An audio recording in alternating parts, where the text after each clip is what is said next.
Hey, I'm Craig, and today for the Surfboard Guide, we're doing the initial thoughts on the Campbell Design toe. So the toe by Campbell Design is kind of like a step downish shortboard. It's pretty much my shortboard length, but a little bit fuller and wider through the front end and through the tail than probably like my more performance shortboards, but it's a length and volume that I really like. So this is a 5'11", 19.5, 2 7/16, and it's 30.5 litres. So if you're not familiar with Campbell Design, I think it's Stuart Campbell, and he's from Noosa in Queensland, Australia. And they're making some pretty epic boards, and I've seen them under some feet of some pretty cool people lately. And this is their EXO FLEX technology. So EXO FLEX, I believe it's like an EPS blank, and I think it says that there's a mechanical spring. I'm not really sure what's under this. And before we put the full review out, I'll find out a little bit more. But I must say, under the feet, it feels freaking amazing.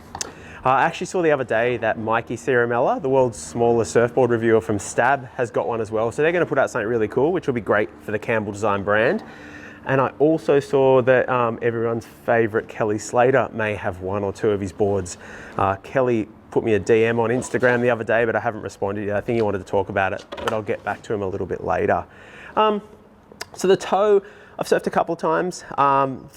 Feels pretty good. I've surfed it in some pretty small and bad waves and in some bigger kind of pumping waves, and it felt really good. I want to get some more time in the water and get some footage together, obviously, for the full review. But one of the key things I noticed straight away, and I had to chat to Stuart about, is if you can see off the back here of the board, most boards have, you know, your bite, which comes through the fins. It's probably like the last quarter, and then it rolls into a softer rail.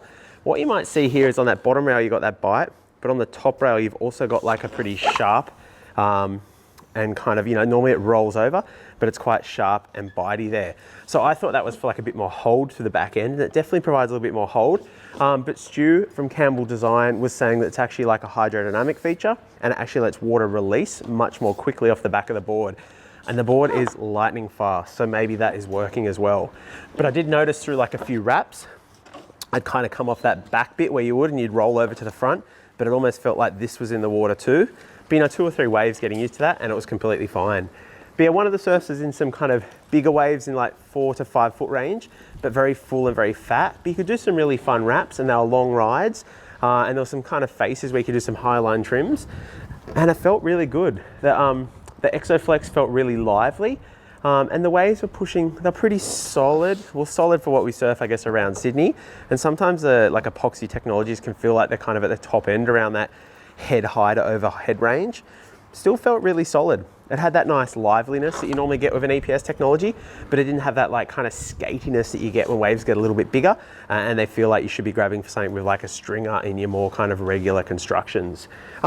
But overall, I've been frothing on it so far, so we'll try and get some footage together, get the full review. But yeah, if you've got any recommendations, so far I've ridden with AM2. Because of the board I hadn't ridden from a shaper I hadn't ridden, this is a fin I know really well, and I normally put it in things to kind of suss boards out, and it felt mental. But if you've got any recommendations, I should be trying with a different fin. If there's anything you'd like to see from futures, just flick us a comment down below or hit us up on Instagram at the Surfboard Guide. Keen to check anything out. You know, if there's stuff you want to see in the full review, please just let me know. And that's at Surfboard Guide on Instagram. So we'll get the full review, get some waves filmed, and get the full review out in the coming weeks. But yeah, any questions you've got about the board, comment below or hit us up on Instagram at the Surfboard Guide. And also check out Campbell Design on their Instagram. They're making some amazing craft, and the new EXO FLEX technology is really, really cool too. And also, I saw everyone's friend Kelly Slater had a couple of their boards, so we might see them under the feet of Kelly, and also Mikey, the epic surfboard reviewer from Stab, has also put some stuff up. So he'll take off his shirt and probably do a review on this pretty soon, so check that out too. Thanks so much for watching.